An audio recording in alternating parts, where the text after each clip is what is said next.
అబుదాబిలో అద్భుతం సాకారం కాబోతోంది. అరబ్బుల నేలపై హిందూ ఆలయం వెలిగిపోనుంది. బోచ సన్వాసి అక్షర్ పురుషోత్తం స్వామినారాయణ్ బాబ్స్ టెంపుల్ ను ప్రధాని నరేంద్ర మోడీ ప్రారంభించనున్నారు.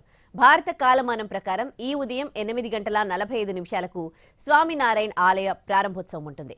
మిడిల్ ఈస్ట్ లోనే అతిపెద్ద ఆలయంగా అబుదాబి టెంపుల్ గుర్తింపు దక్కించుకుంది. అయోధ్య భవ్య రామ మందిరం ప్రారంభం తర్వాత ప్రపంచవ్యాప్తంగా ఉన్న హిందువులంతా ఎదురుచూస్తున్న ఘడియలు వచ్చేశాయి. యునైటెడ్ అరబ్ ఎమిరేట్స్ లో నిర్మించిన అతిపెద్ద ఆలయం ప్రారంభోత్సవానికి సిద్ధమైంది. బోచ సన్వాసి అక్షర పురుషోత్తం స్వామినారాయణ సంస్థ నిర్మించిన ఆలయాన్ని కాసేపట్లోనే ప్రధాని నరేంద్ర మోడీ ప్రారంభిస్తారు. విగ్రహ ప్రతిష్టాపన కార్యక్రమంలో పాల్గొంటారు.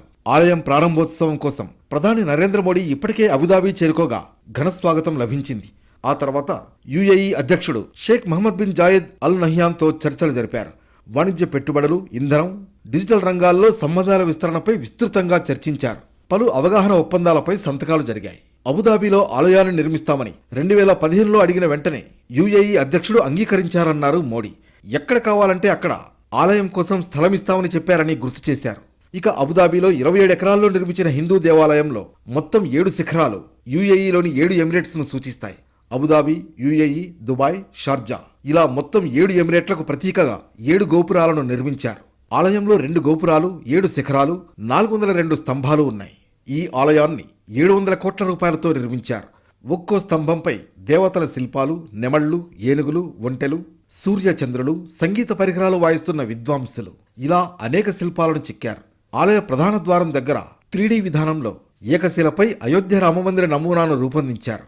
ఆ అద్భుతాన్ని వీక్షిస్తే సాక్షాత్తు అయోధ్యరాముణ్ణి దర్శించుకున్న భావన కలగనుంది. పింక్ శాండ్స్టోన్తో 1000 ఏళ్లు చెక్కు చెదరకుండా ఉండేలా ఆలయాన్ని నిర్మించారు. సంప్రదాయ, ఆధునిక వాస్తకళల మిశ్రమంగా నిర్మాణం జరిగింది. పూర్తిగా రాజస్థాన్ నుంచి దిగుమతి చేసుకున్న 20,000 టన్నులకు పైగా పాలరాతితో రాజస్థాన్, గుజరాత్ రాష్ట్రాలకు చెందిన 2,000 మందికి పైగా శిల్పులు, కార్మికులు 3 ఏళ్ల పాటు శ్రమించి ఆలయాన్ని నిర్మించారు. ఆలయ ఎత్తు 108 అడుగులు కాగా 40,000 క్యూబిక్ ఫీట్ల పాలరాయి, 180,000 క్యూబిక్ ఫీట్ల ఇసుకరాయిని ఉపయోగించారు. 18 లక్షల ఇటుకలను కూడా వాడారు. 6,90,000 గంటలు పనిచేసి ఆలయాన్ని నిర్మించారు.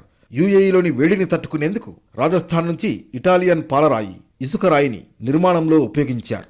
ఆధునిక టెక్నాలజీ, ఫీచర్లు, సెన్సార్లు ఏర్పాటు చేశారు. నదీ జలాల ప్రవాహాన్ని మరిపించేలా దేవాలయం దిగువ భాగంలో కృత్రిమ ప్రవాహాన్ని, ప్రత్యేక ఫోకస్ లైట్లను ఏర్పాటు చేశారు. అబుదాబి ఆలయం ఈ నెల 18 నుంచి భక్తులకు అందుబాటులోకి రానుంది.